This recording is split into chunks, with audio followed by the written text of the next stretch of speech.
5 seconds. Start.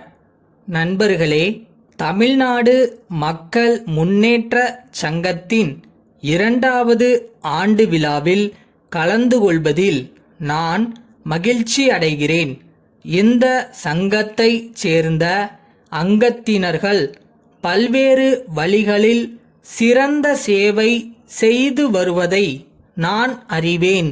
இவர்கள் மக்களுக்கு மேலும் மேலும் சிறந்த சேவை செய்ய வேண்டுமென்று கேட்டுக்கொள்ள விரும்புகிறேன்.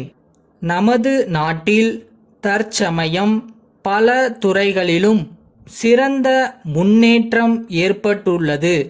தொடர்ந்து பல 5 ஆண்டு திட்டங்கள் வெற்றிகரமாக நிறைவேற்றப்பட்டுள்ளன.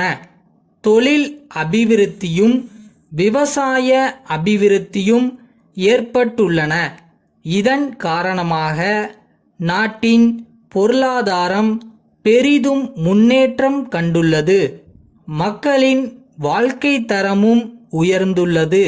இதில் எந்தவிதமான அபிப்பிராய பேதமும் இருக்க காரணம் இல்லை. இருப்பினும் நாம் ஒன்றை மறந்து விடுவதற்கில்லை.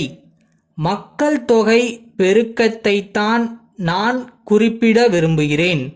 அதிக மக்கள் தொகை நமது நாட்டின் பொருளாதார முன்னேற்றத்தை பெரிதும் பாதிக்கும் ஒரு பிரச்சனையாக இருப்பதை நாம் அனைவரும் அறிவோம்.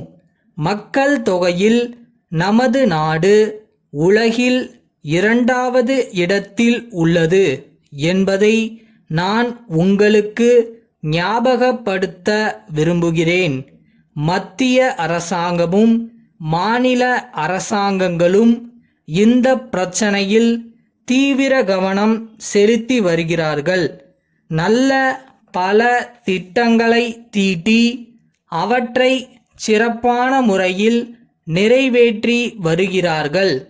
நமது மாநில அரசு இந்த வகையில் மிகச்சிறந்த பணியை செய்து வருவதற்காக மத்திய அரசின் பாராட்டுதல்களை பெற்றிருக்கிறது என்பதை உங்களுக்கு மகிழ்ச்சியுடன் தெரிவித்துக் கொள்ள விரும்புகிறேன்.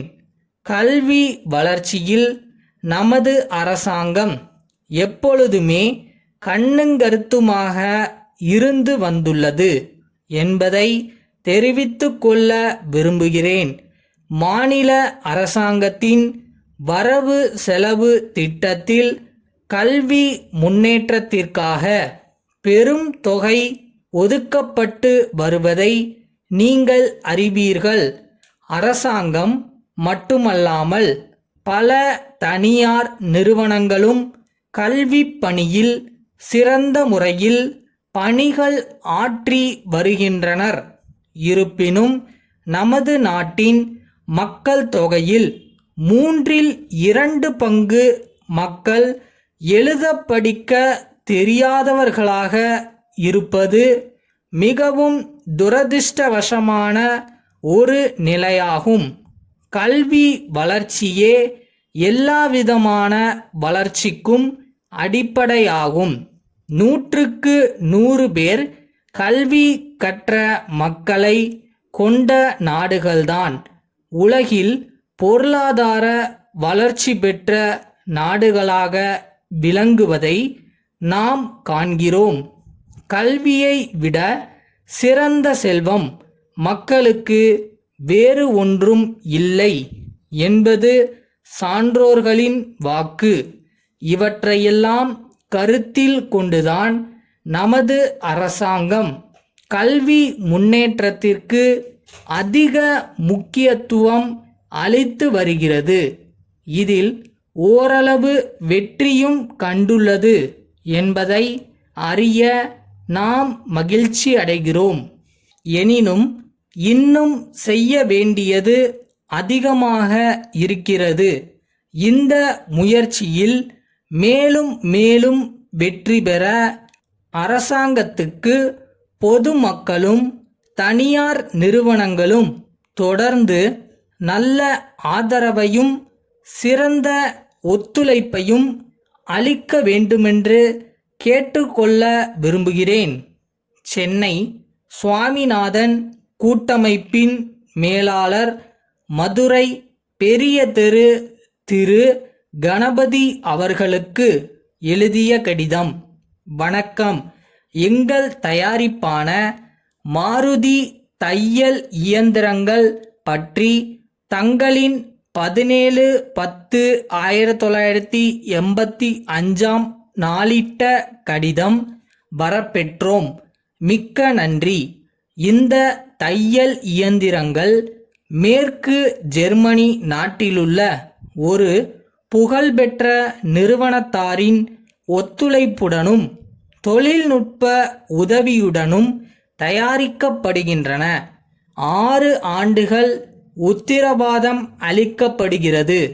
இயக்குவதற்கு மிகவும் சுலபமாக இருக்கக்கூடிய வகையிலும் மிக அழுத்தமான தையல் திறன் கொண்டுள்ளதாகவும் இவை தயாரிக்கப்பட்டுள்ளன.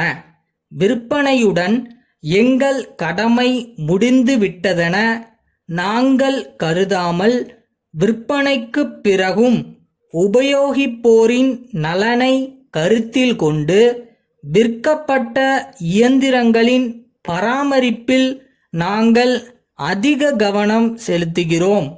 தாங்கள் மதுரை விற்பனையாளராக இருக்க விரும்பினால் தங்கள் நிறுவனம் பற்றிய எல்லா விவரங்களையும் எங்களுக்கு அனுப்பி வைக்க கோருகின்றோம்.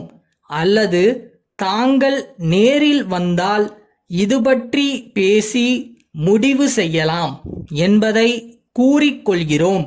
தங்கள் நம்பிக்கையுள்ள வரும். நம்மளுக்கு ஒரு காலம் வரும். விட்டுறாத. முதல்ல முயற்சி பண்ண. முடிவு என்ன வந்தாலும் பார்த்துக்கலாம்.